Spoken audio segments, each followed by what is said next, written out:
राम राम सारे भाइयों, आप सभी का स्वागत है हमारे यूट्यूब चैनल अपडेट हरियाणा में। और जैसा कि आप देख रहे हो कि मेरे पास भी बैठे हैं दीपक राणा जी, जो अब की बार भावी उम्मीदवार हैं सरपंच पद के, और गांव अरडाना है इनका, जो करनाल डिस्ट्रिक्ट में है।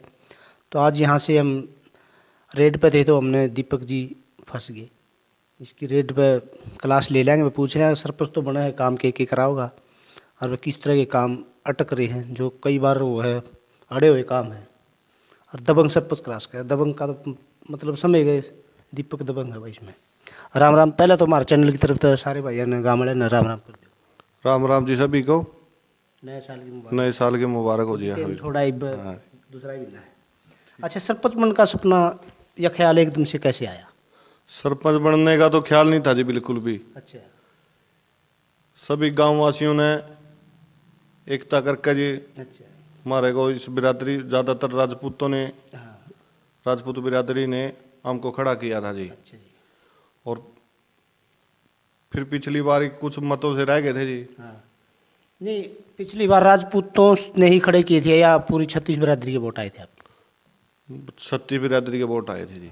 क्योंकि एक कास्ट ला लो या एक बिरादरी ला लो, वो नहीं। उनसे कोई भी इलेक्शन नहीं लड़ा जाएगा, क्योंकि गांव में सभी प्रकार के लोग होते हैं, हाँ जी। और सबकी देखभाल करना सरपंच का काम है, काम है जी। और सबको सपोर्ट करना। आपको गांव से कितनी सपोर्ट मिल रही है टोटल गांव से? गांव से जी बहुत अच्छे स्पोर्ट्स मिली है। अच्छा।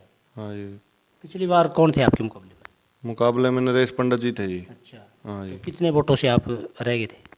हम उनसे जी 150 वोटों से रह गए थे। उसका कितना गिला तो नहीं हुआ, कुछ ज़्यादा शिकवा तो नहीं हुआ? हमारे मन में कोई गिला शिकवा नहीं हुआ जी उनको लेके। अच्छा। वो भी हमारे खास थे जी, वो भी। ठीक बात है। हाँ जी। हाँ, दंगल में फाइट तो होती है, दो जने हैं, एक तो फाइट होती है जी। एक तो हाँ जी। आ रहेगा। हमारे बहुत प्रिय मित्र हमारे परिवार से जुड़े हुए थे जी वे भी अच्छा जी, पहले। अच्छा। हाँ जी। तो गांव में ऐसे कौन से काम हैं जो आप करवाना चाहते हो, जो आपकी नज़र में ऐसे काम हैं जो अड़ रहे हैं और कराने कर रहे हो काम? गांव में जिस तरह जिस स्वास्थ्य को लेकर किसी भी प्रकार की गांव में कोई डिस्पेंसरी को ले हम मुख्य रूप से, अच्छा। तो वहाँ पे मेन डॉक्टर की अभी भी समस्या है। अच्छा। हाँ जी। उसकी करवाओगे, कोशिश लगवाओगे? उसको जी अच्छे डॉक्टर की वहाँ पे। और गांव के जो चारों तरफ रास्ते होते हैं उन पर ज़्यादातर कब्जे होते हैं, नजायज़ कब्जे, जिनको बोला गाँव में बिटोड़ इधर लिए, गेर काट लिया, तो इस तरह के सारे कब्जे छुड़वाओगे? अभी तो जी गांव के सारे रास्ते खुले हैं जी, जो मेन रास्ता बाहर से हाँ, कब्जे फिरने हैं का। किसी के? कब्जा कोई कब्जा नहीं है। अच्छा, लगभग हाँ क्लियर जी। है आपका हाँ काम। क्लियर है जी। फिर आप क्या करोगे जब क्लियर है? तो आप ऐसा कौन सा काम कराओगे जो गांव में नहीं है? गांव में जी सुधार के लिए और बहुत सारे सुधार होने बाकी हैं जी। जैसे कि खेलों में, जैसे युवा साथियों के लिए हाँ, क्या आप अलग से करना चाहोगे? युवा साथियों के लिए जिस तरह अभी कोई मैदान तो है जी खेल का, लेकिन वहाँ पे उनको अच्छी ट्रेनिंग के लिए, कोचिंग के लिए कोई कोच वगैरह की सुविधा कोच नहीं है? वगैरह की सुविधा नहीं है। तो आप पंचायत की तरफ से कराएंगे ये काम? करवाएंगे जी, बिल्कुल करवाएंगे। अच्छा। और गांव में आपकी वोट कितनी है टोटल? टोटल गांव में 6000 के आसपास वोट हैं जी। और पोल कितनी हो जाती पोलिंग हो जाती हैं 5000 के आसपास, 5100 के है? आसपास। और स्वास्थ्य सेवाओं के लिए, जैसे गर्भवती महिलाएं हैं या कोई बूढ़ा व्यक्ति है जिसको शहर जाना पड़ता है, उसके लिए कुछ अलग से पंचायत के लिए कोई सहायता दोगे? उनके लिए भी सहायता दी जाएगी। जैसे कि गर्भवती महिलाओं को एम्बुलेंस वगैरह की सुविधा यहाँ पे गांव में एक एम्बुलेंस लगवा दी जाएगी। हाँ। उनको किसी प्रकार की परेशानी नहीं आओगी जी। तो गांव में जैसे आप सरपंच बन जाते हो, कई बार ऐसा होता है सरपंच बनने के बाद पक्ष करने लग जाते हैं, अपने अपने परिवार के काम कर दिए, ये कर दिए, तो आप सभी गांव वालों के काम करोगे? हाँ जी बिल्कुल करेंगे। हम निष्पक्ष है जी, हम तो बिल्कुल अच्छा जी। किसी के पक्ष, न्याय के पक्ष में है। सिर्फ एक इंसानियत भरी जिंदगी जीने के पक्ष में है। अच्छा जी। न्याय भरी जिंदगी में आदमी बिल्कुल आज़ाद होता है। हाँ, ठीक बात है जी। उसको सिर्फ न्याय से मतलब रहता है, और जो पक्ष का नहीं। पंचायत, हाँ, और जो पंचायत मीटिंग है वो महीने में या 15 दिन में, कितने दिन में आप लेते रहेंगे गाँव वालों के साथ बैठ के? महीने में 2-3 बार मीटिंग चलती रहेगी जी। हाँ, 2-3 बार तो लेते हाँ जी। रहेंगे। हाँ, उसमें सभी अपने पंचायत मेंबर होंगे या गांव के बुजुर्ग या सभी व्यक्ति भी होंगे? पंचायती मेंबर भी होंगे जी, और जो जिनके साथ समस्या जुड़ी हुई है हाँ, वो भी होंगे उनकी मौजूदा। समस्या भी हाँ सुनी जी। जाएंगी। हाँ जी। तो जैसे 100-100 गज के प्लाट वगैरह कट रहे हैं, सभी कौमों में गरीब होते हैं, तो उनकी कोई ऐसी सुविधा कराओगे जो भाई प्लाट वगैरह कटवा दे? जिनके पास प्लाट नहीं है, जिनके अक्षमता नहीं है खरीदने की, उनको प्लाट भी उपलब्ध कराए जाएंगे। सरकार से जिस तरह भी अनुरोध करके प्राप्ति होगी वो काम किया जाएगा। ग्रांट रूट ले आओगे उनमें तो कितना आप गांव में लगाओगे, कितना अपनी जेब में रखोगे? जेब में नहीं रखना जी बिल्कुल भी। जेब में खर्चा तो चाहिए, जैसे खर्चा करोगे आप इलेक्शन। परमात्मा की दया था, सब कुछ है जी दिया हुआ, सारे गांव राम को भी पता है। इलेक्शन में खर्चा करने की क्या सोच रखी है? खर्चा नहीं करना जी बिल्कुल भी अच्छा, ना, बिल्कुल ईमानदारी से ईमानदारी से वोट हाथ जोड़ के जोड़ी फैला के वोट लेनी है। अच्छा, और वैसे जोड़ी फैला का ही काम भी। हाँ जी।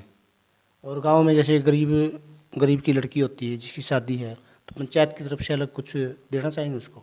हाँ जी, उनको पूरा सहयोग दिया जाएगा। क्या क्या उनको अलग से आप कन्यादान के रूप में देंगे?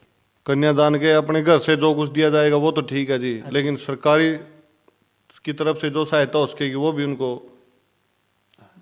दी जाएगी। और जैसे आजकल नशे का क्रेज चल रहा है युवा साथियों में, तो उन अपने भाइयों को, गांव के युवा साथी हैं, उनको क्या आप संदेश देना चाहेंगे?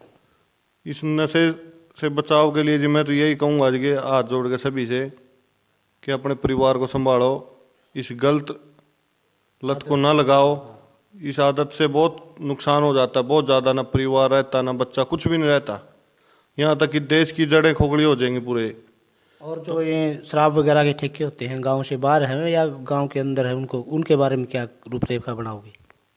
शराब का ठेका जी गांव से बाहर है, लेकिन कोई खुर्दे हैं जो गांव के अंदर हैं, उनको बंद कराओगे? उनसे बस यही है जी कि ये काम गलत है। अपील ये कराएंगे भाई? हाँ, अपील है जी उनसे हाथ जोड़ कर कि ये काम गांव में ना हो तो अच्छा है। और अलग से क्या जो आपके मन में रह गया हो, कोई काम ऐसा जो कराना चाहते हो? अलग से तो ये है जी, गांव का हम बिल्कुल तय दिल से विकास करेंगे। और आपकी फाइट में कौन कौन है अभी फिलहाल? फाइट में तो 5-6 कैंडिडेट हो रहे हैं जी, 5 हैं। लेकिन मुकाबला 5-6 कैंडिडेट है तो मुकाबला कड़ा है, तो उसमें आप अपना 85% मान रहे हो? 85% मान रहा हूँ जी मैं बिल्कुल। हाँ जी। बाकी सभी कितने कितने रह गए सर? 15-20 रह गए? हाँ, 15-20 रहेगा जी। बाकी सभी उसमें? हाँ जी। अच्छा, तो सभी जो और कैंडिडेट है उनके बारे में क्या कहना है, कैसे हैं वो कैंडिडेट? अच्छे हैं जी, वो भी सभी अच्छे हैं, लेकिन ये है जी कैंडिडेट सभी अच्छे हैं। वो तो पब्लिक वोटर ने देखना है भाई कौन अच्छा है। वोटर ने भी देखना है, फिर बाकी ये भी है जी लोगों के मन में है कि आदमी अच्छा है लेकिन रह गया था, इस वजह से भी लोग बहुत सारे जुड़े हुए हैं। अच्छा जी। हाँ जी। और जो प्रेजेंट में सरपंच है उसने गांव में काम कैसे करे? प्रेजेंट में सरपंच नरेश पंडित जी हैं जी अपने, बहुत अच्छा काम किया उन्होंने भी। ये है जी, सबके तो देखो काम होते भी नहीं हाँ है। बिल्कुल, वो तो आप भी सरपंच बनोगे, क्या पता उस टाइम भी रह जाए। ठीक है जी पंडित जी, ठीक है, बढ़िया आदमी। हाँ जी। तो आज हम दीपक जी से मिले थे भाई, तो इनके विचार आपने सुन लिए होंगे। इनकी वीडियो जो है अगर आप लोगों ने अच्छी लगे तो उसको शेयर, सब्सक्राइब और लाइक ज़रूर कर दियो। जय हिंद, जय हरियाणा।